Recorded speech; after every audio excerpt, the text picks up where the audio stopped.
More cross-dressing. When we heard England rugby legend Lawrence Dallaglio had a book of his best rugby tales, we thought where best to come and have a chat with him about it on a cold, wintry evening than here in a London boozer.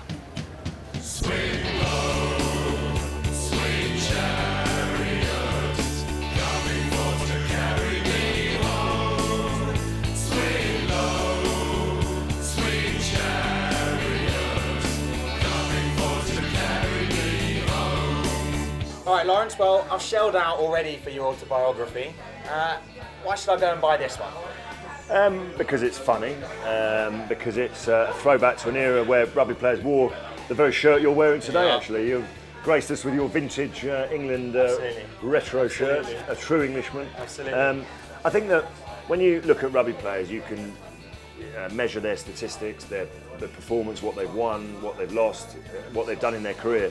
What's more difficult to quantify and measure is the amount of fun and enjoyment that they've had throughout their career. And certainly my career and many of my contemporaries has been sort of underpinned by just a huge sense of fun and enjoyment. I just phone guys up, email them and say, look, give us your best story that's printable, obviously, and there were plenty that weren't, trust me, on or off the field, and you know, and see where we go. And it's you know, it's a hilarious compilation of some urban myths, some, you know, after dinner anecdotes that we would have heard already, and some that we probably haven't heard, and from a wealth of different characters. Absolutely. I mean, you talk about the great tales. I mean, there are some hilarious moments in rugby. We've got to have a flavour of one of them. Dowie Morris, when we're being introduced to Nelson Mandela, you know, going down the line before the first test, you know, asking him a question. He said, I've got to ask him something. And we, you know, Dowie was always renowned for coming out with the most obscure comments. And he sort of grabbed Nelson Mandela's hand and said, do you have road tax out here? Which I thought was quite, which is the most random comment for a man who's been in prison for 25 years, poor man.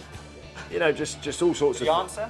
He did actually, poor man. He looked very confused. He turned to his two bodyguards and said, well, do we? He said, I don't know.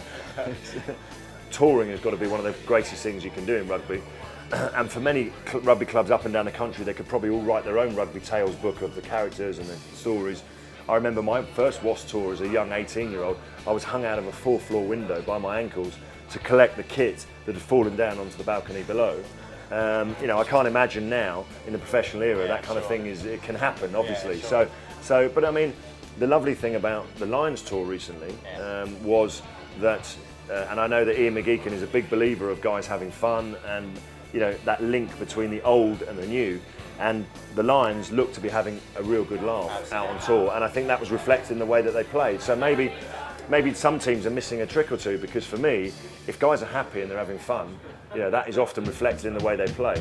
Swing low, sweet chariots, coming forth to carry me home. Swing low, sweet. Good man, it's got a point. Well, being a rugby player sounds like a right laugh. Now, I've heard Martin Johnson and his England boys have got a few injury problems, so I'm off to Twickenham to try and get a game.